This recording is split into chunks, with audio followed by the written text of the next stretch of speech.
नमस्कार जय हिंद साथियों। कल से देश भर में एक भ्रामक खबर फैलाई जा रही है। कहा जा रहा है विपक्ष ने महिला आरक्षण बिल गिरा दिया।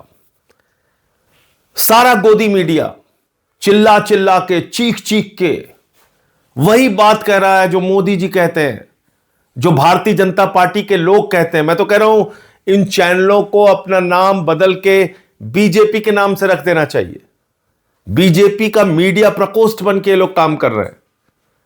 एक झूठी और भ्रामक खबर कि महिला आरक्षण बिल विपक्ष ने गिरा दिया, यह चलाया जा रहा है। और कल से मैं देख रहा हूं पूरी की पूरी भारतीय जनता पार्टी महिला हितैषी बन गई है। वो पार्टी जिसकी मातृ संस्था आरएसएस ने 100 वर्षों में एक भी महिला प्रमुख नहीं बनाया आरएसएस का। वो पार्टी जिसकी मातृ संस्था आरएसएस में महिलाओं का प्रवेश वर्जित है, वो भारतीय जनता पार्टी और जनसंघ जिसका आज तक कोई भी अध्यक्ष महिला नहीं हुआ। वो पार्टी, वो बीजेपी जो मणिपुर पे खामोश रहती है, हाथरस पे खामोश रहती है, अंकिता भंडारी के मामले में खामोश रहती है, जो बलात्कारियों को संरक्षण देने का काम करती है, वो कल से महिला हितैषी बन गई है। और मैं देख रहा हूं कि पूरी की पूरी गोदी मीडिया उनके पक्ष में खड़ी है। पहली चीज तो मैं देश के लोगों को स्पष्ट तौर पे कहना चाहता हूं कि महिला आरक्षण बिल 2023 में जो पास हुआ था वो देश भर में लागू हो चुका है। यह उसका नोटिफिकेशन है।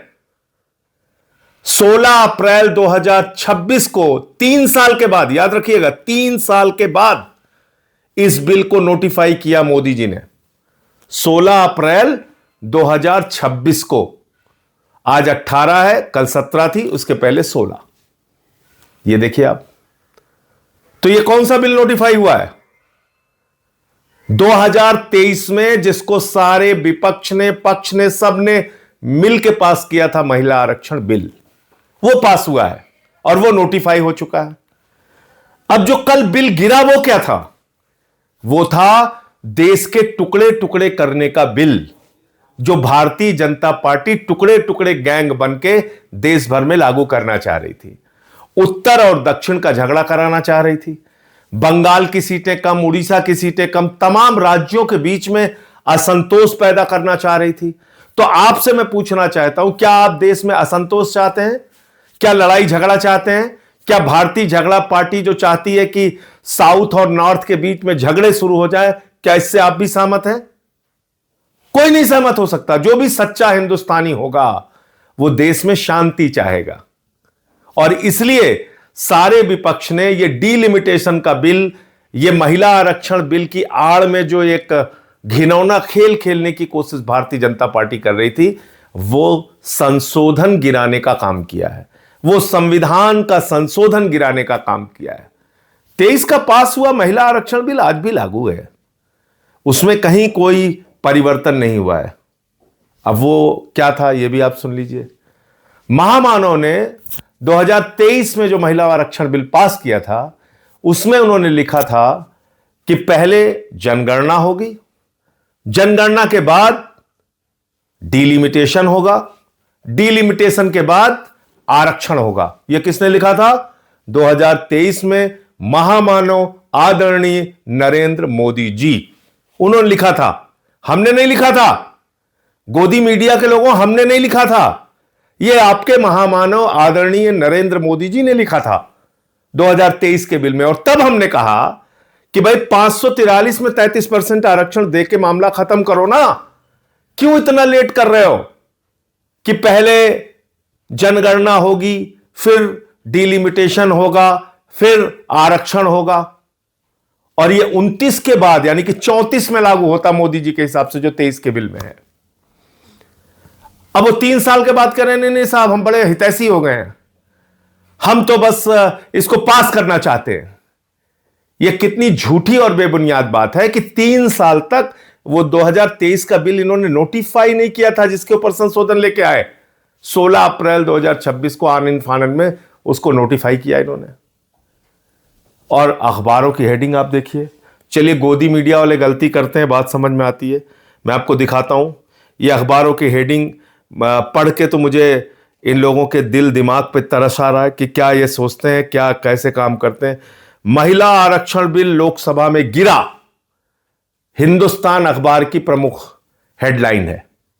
अब आप देखिए, महिला आरक्षण पर विपक्ष का अड़ंगा, दैनिक जागरण अखबार की हेडलाइन है।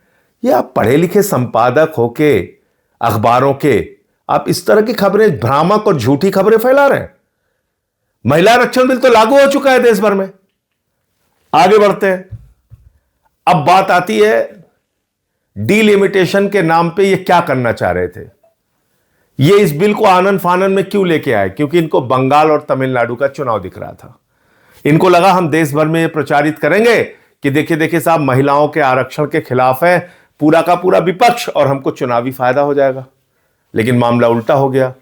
मामला यह हो गया कि आप 2011 की जनगणना के मुताबिक डीलिमिटेशन करने की बात कर रहे थे, जिसमें बंगाल की सीटें कम हो रही हैं, तमिलनाडु की सीटें कम हो रही हैं। तो उन लोगों ने अपने अपने राज्यों में इसको बड़ा मुद्दा बना दिया। तो लेने के देने पड़ गए, लेने के देने पड़ गए मोदी जी को। जिसने भी उनको मूर्खतापूर्ण सलाह दी वो लेने के देने पड़ गए। अब तमिलनाडु में मुद्दा बन गया कि उनका प्रतिनिधित्व आप कम कर रहे थे, बंगाल में मुद्दा बन गया कि उनका प्रतिनिधित्व आप कम कर रहे थे। तो इसका भारी नुकसान बंगाल और तमिलनाडु के चुनाव में आपको उठाना पड़ेगा। दूसरी बात, कितना घिनौना खेल खेलती है बीजेपी। कभी आपने सोचा? बीजेपी इतना घिनौना खेल खेलती है कि अभी एक स्टिंग ऑपरेशन हुआ हुमायूं कबीर का, जो बाबरी मस्जिद बना रहा है, जिसने अपनी पार्टी बना के वहां पे चुनाव लड़ने का काम किया।